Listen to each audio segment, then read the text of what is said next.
It's June 9, 2024, and I'm reaching out to you from our home's balcony on this hot Sunday. In today's podcast episode, I'll talk about why and how I moved my most popular website that gets more than 100,000 users per month from WordPress to Ghost, and if this move made sense financially. I'll also talk why I think my recent video on anxiety tanked and how my personal website is different than my popular one in terms of the business model and strategy. This episode is all about web publishing and content creation. Let's go. So my most popular website is now running on the Ghost platform. If you are not familiar with Ghost, it's a content management system, much like WordPress, but without the bells and whistles. The main focus on Ghost is newsletter and membership, and is tailored more for blogs and magazines. You'll hear me praise the platform a lot today, so I need to disclose that this is not an advertisement. I just happen to really like their system, ever since I moved my own personal blog from WordPress to Ghost as well, several years ago. Now let me tell you why, how, and when I moved the website. So I moved the website this Friday.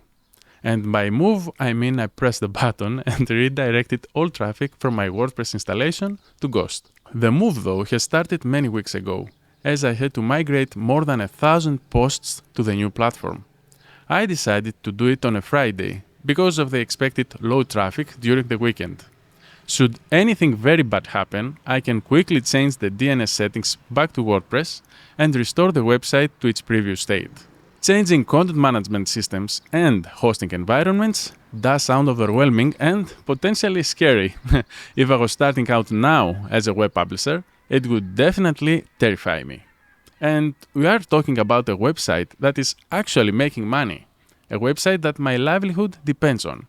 This pressure makes every little change matter, so this change is a very important one, as you can understand, and can have a very big impact.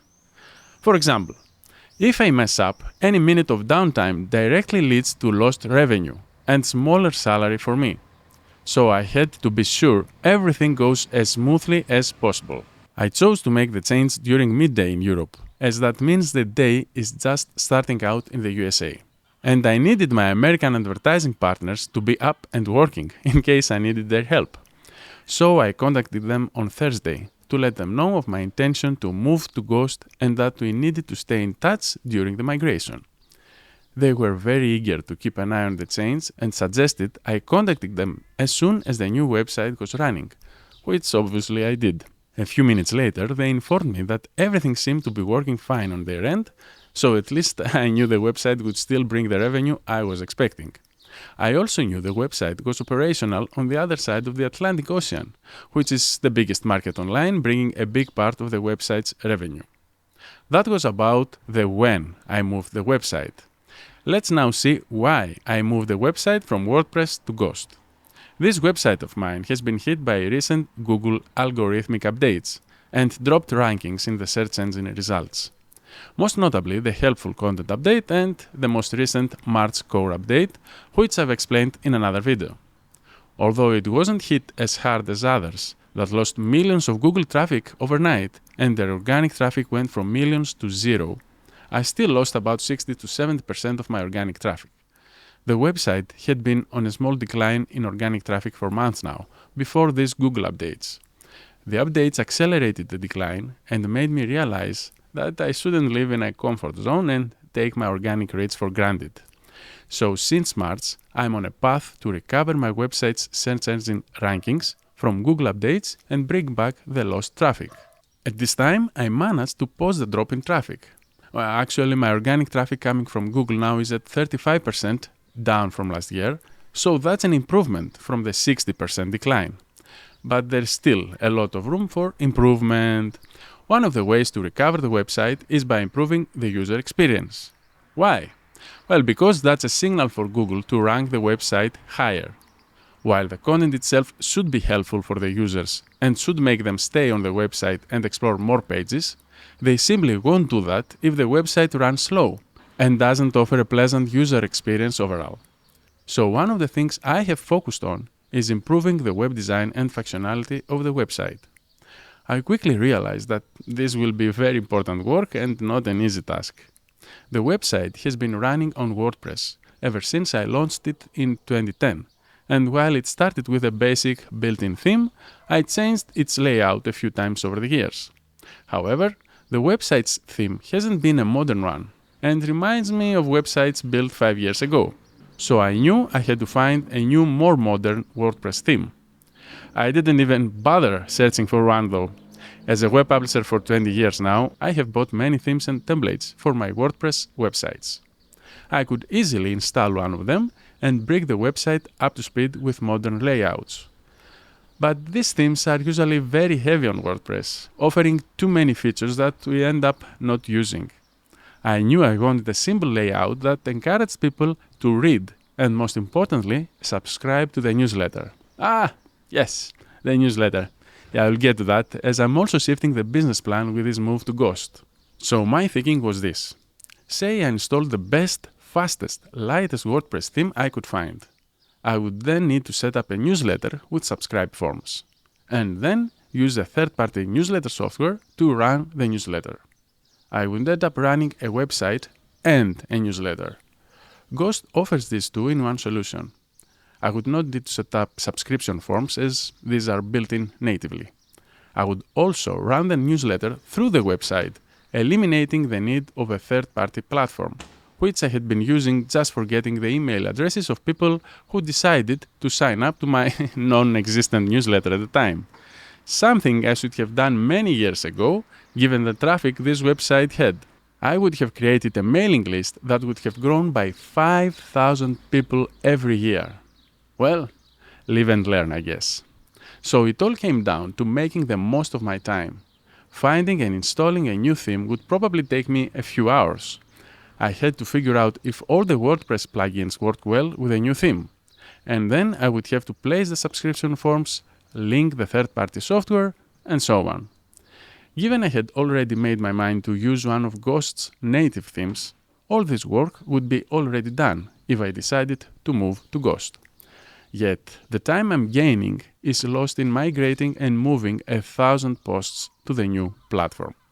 So that was one of the reasons for moving from WordPress to Ghost, which is avoiding a new redesign on WordPress and depending on third-party plugins and newsletter offerings. Another reason has been speed. If you ever run a website, you would be obsessed over how fast your website is running. Most web publishers, me included, are trying to hit the lowest numbers when it comes to speed. We run websites through benchmark scores offered by services like GTmetrix, Pingdom, and Web Page Test, and always try to gain a few milliseconds in loading time here and there. And then it's the PageSpeed Insights metrics by Google itself, which lets you know of your speed scores and how you can improve your website's loading times. Running tens of speed tests during layout changes is standard, and for a good reason. For every second a website delays loading, 30% of people quit waiting and leave the website. You must have noticed it yourself. When was the last time you waited for more than 3 seconds for a website to load? Exactly. And when that lost traffic corresponds to lost revenue, every lost second is actual money in our pockets. But it's not the money aspect only that makes us obsessed over speed. Google has confirmed that a fast-loading website is a ranking signal. And that comes down to user experience, of course. Google wants to keep its users happy. To do that, they must help users find exactly what they are looking for. They accomplish that with the first 3 results in their search engine. If the user isn't happy with what they find in those 3 results, they may stop using Google altogether. And that's what Google doesn't want. So they know they should rank the best websites on top. And a slow website isn't the best website to include in the top 3 results, unless it's the only website that answers the user's question. So it makes sense to make your website as fast as possible. I know Ghost does that. I have been running my personal blog on Ghost for years, as I already told you. The blog's minimal design allows me to hit very high scores on Google's PageSpeed Insights and Web Vitals on Google's Search Console. So I know for a fact that running on Ghost will make my website very fast. I just didn't know how much of an improvement it would have for a website that's running display ads, like my popular one. So the first deed I did the minute I moved the website from WordPress to Ghost was to run these speed tests. And I'm happy to report that the increase in speed has been significant. For desktop traffic, largest contentful paint dropped from 1.6 seconds to half a second. Total blocking time declined from 2 seconds to half a second as well. Speed index improved by 35% and the overall performance in page speed insights improved from 56 on WordPress to 73 on Ghost. And I'm sure if I wasn't running display ads that load a few JavaScripts, the performance gain would have been even bigger. No website running display ads can score 100 in page speed insights. At the same time, I noticed similar speed improvements in the website's mobile version, although that's not so important in my case, as the website's mobile traffic is just 15% of total traffic. Yet, I can't ignore the fact that the largest contentful paint time dropped from 11.2 seconds to just 2. You can argue that I had been doing a terrible job running the mobile version of this website on WordPress, and I didn't optimize it. Still, I'm here to tell you that I've been running responsive web layouts for many years. I was running a standalone AMP version of the website, and in general, I was trying to make the mobile version fast. But I'm sure whatever I did, I would never have seen this improvement on WordPress. At least that's what I think, and what worked, well, actually didn't work for me. Anyway, I documented the whole experience on X with screenshots as it happened, if you want to check it out. Now, these stats are how Google and sophisticated third-party software measures speed. I needed to see how the website actually loads for real users. For that, I used Web Page Test, which has been a popular website for many years to check how fast your website is loading. The tests confirmed that similar improvements can be seen by actual users visiting the website, that's now loading quite faster. Again, I shared these findings on X, and I'm planning to write a long post on my blog, sharing the whole experience as I go along. The final reason now for moving to Ghost from WordPress is for running a paid newsletter. As I'm trying to diversify the website's income stream, I've come up with a business model to incorporate that. Running a subscription-based newsletter can be done on WordPress. I have to run the newsletter by third-party software like ConvertKit, Beehive, and others. By doing so, I'm publishing a paywalled website on their servers as a result. So why not do it on a website that I have total control over? Ghost will allow me to publish normal content as I used to with WordPress, email wall some posts to get more people to sign up to free posts, and then paywall time-sensitive posts to create an income stream other than display advertising. Alright, I talked a lot of why I moved to Ghost. Now let's see how I made the move. Ghost offers a migration tool to move content from WordPress to their platform. You have to install their WordPress plugin, export the data, and import it into your new Ghost installation. The whole process doesn't take more than 10 minutes. I did try that, but I didn't like it. First, I ended up with new posts on Ghost wrapped around in HTML format. Nah, I don't want more code in my content. Although it won't probably cause any trouble, I wanted my posts to look and feel clean. Just by looking at the HTML green box around the articles destroyed the whole experience for me. And then there was the issue with the images. If the WordPress website has a lot of images, the migration tool has trouble moving them over. That's why there's an option to export everything except images.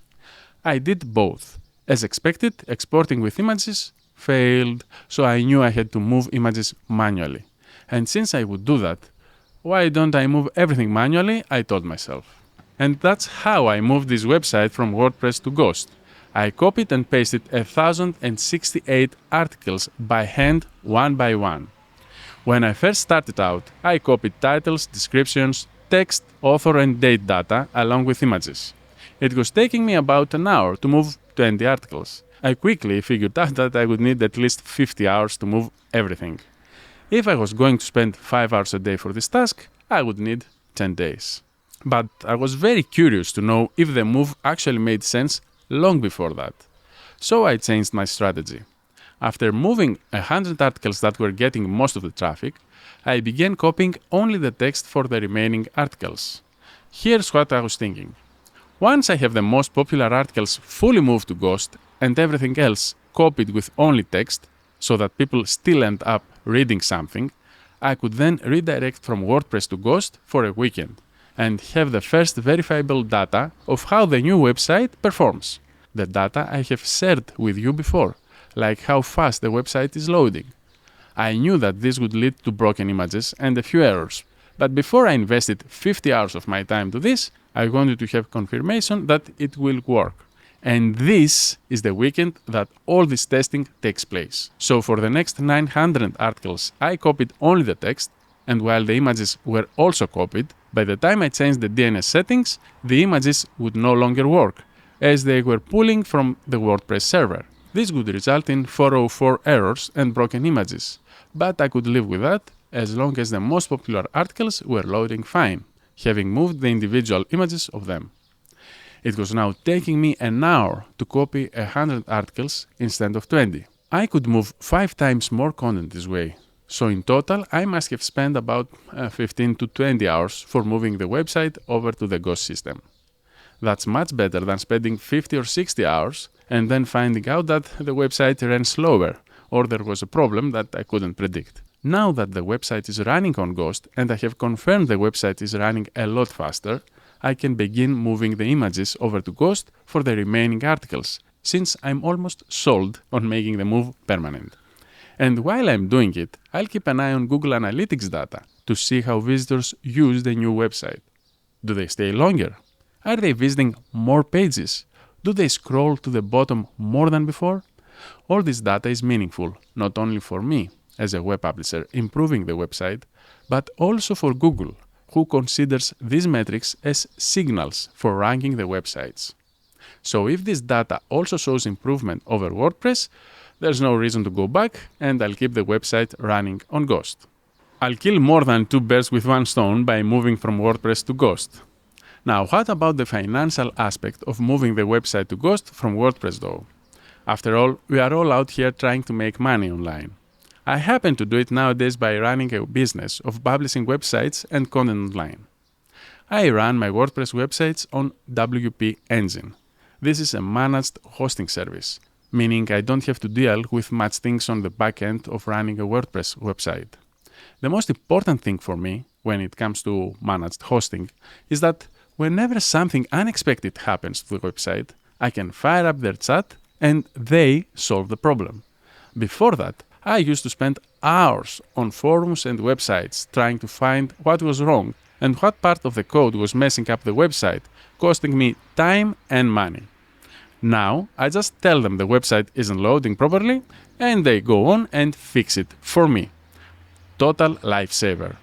Of course, there are other nice features, like taking care of WordPress core upgrades, taking daily backups without third-party plugins, running native cache solutions at the CDN, and so on. Ever since I used a managed hosting service, I fell in love. That's why I opted for the managed hosting service of Ghost Pro. But there's a big difference on how these services charge their users. WP Engine charges me depending on the traffic my websites get. When I first began using their service, I was paying $1,000 per year, as my websites were getting less than 100,000 monthly page views. As the website's traffic improved and page views climbed to 200,000 and even reached 400,000 per month, the total cost increased to $3,000 per year. During high traffic months, I was charged a bit more. But let's say my total annual cost for running these WordPress installations with WP Engine was costing me $3,000. Ghost Pro doesn't care of my traffic in the meantime. They care of my member count, of how many people subscribe to my website to either receive a newsletter or access an email world or paywall piece of content. The pricing starts with $100 per year for up to 500 members, then $300 for 1,000 members, and then the cost increases as more people sign up. Given I haven't been collecting emails and haven't built a mailing list for this website all these years, which has been a very big mistake on my part, I have almost 0 members now. So my cost for running this website on Ghost with more than 100,000 monthly users is $100 per year. Nice, huh? What's the catch? Well, there isn't one. Ghost expects that people will sign up, and that's how they'll be making money. Of course, I myself want people to sign up and create an additional income stream, as I already described. So I'm not worried of the cost, given that as more people sign up, I'll be making money from these subscriptions and Ghost will be getting a cut. My hosting costs will only increase as long as I'm making more money, while display advertising still brings regular revenue. Sure, that has been the case with WP Engine, but here the initial cost is almost nothing, while I keep making the same amount of money with display ads. But here's where a drawback exists. The new Ghost layout doesn't allow me to run a specific ad placement. I need to create a sidebar in the Ghost theme to include that display ad, so that I keep making the same kind of revenue. But that will mean I have to dig deeper into coding and a worse user experience. So I chose to not run that advertisement. As a result, I'll be making less money. How much money did that display ad was bringing to me? About $6,000 per year. So there's the argument that I'm actually losing money here. I may have saved $3,000 in hosting costs, but my revenue will decrease by $6,000. So moving from WordPress to Ghost will cost me $3,000 per year. But wait, what if the new Ghost layout leads visitors to visit 50% more pages? This will result more revenue from the remaining display ads, potentially compensating for the lost revenue from the sidebar ad. Or maybe the faster Ghost website will help improve its rankings, bringing more organic traffic and actually make more money than before, even with a missing ad spot. It's a numbers game. And that's why I have been tracking all these metrics now that I moved the website to Ghost. Well, anyway, I think we've covered a lot of ground on this topic. Hopefully this helped you understand the finances behind publishing websites for a living and what really matters in running a web business. If you enjoyed this breakdown of my thought process, make sure to subscribe as I'll be sharing more of this stuff. Now, we are not done yet, but the big news is out of the way. So this week I uploaded a video of how I'm dealing with anxiety. As we went to our summer house in spring, I filmed a lot and came up with the idea of documenting how retreating to our house on the Greek island of Skiros didn't help me overcome my anxiety that losing rankings on Google and declining revenue caused for me. I haven't talked about mental health issues before. Why? Well, because I never dealt with such issues in my life, despite risking thousands of dollars on a click of a button when I used to gamble for a living. This kind of anxiety is very new to me and I decided to share my experience and story. YouTube had a different opinion though. After getting 100 views, YouTube stopped showing the video to any audience. And it wasn't because people weren't watching it or didn't click on it when YouTube suggested it to them.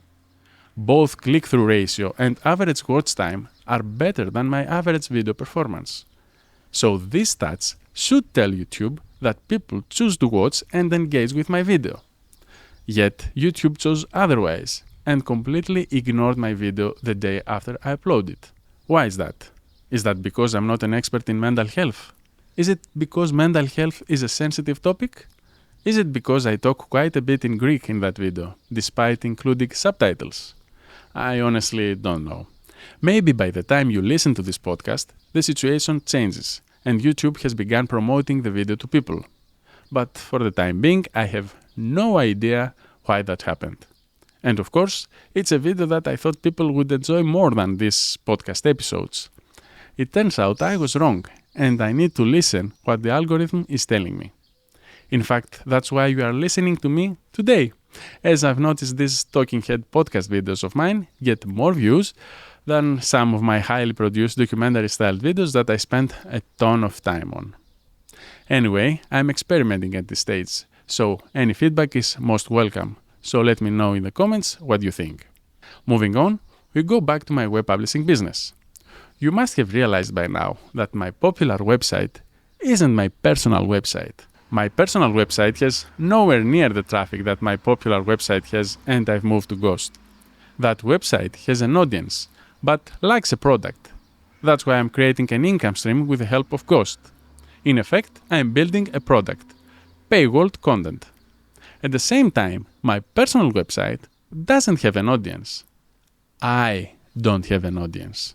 My personal brand doesn't have an audience. But I could very easily create a product for this personal website if I were a gambler again.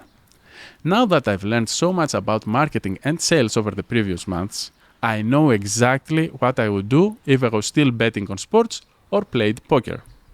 I would screen record of me trading or playing poker on a daily basis and upload the video for YouTube members, creating an income source. Then I would write a short newsletter every day, analyzing my moves for that specific video. That newsletter would not be free either, so another income stream. At the same time, I would still create documentary-styled videos that I so much enjoy creating and watching that would bring new people to my channel and blog, potentially turning them into paying members. And all this while I would be making money gambling as I used to. That would have been a great time to be a content creator and a professional gambler. But unfortunately, I no longer do those things.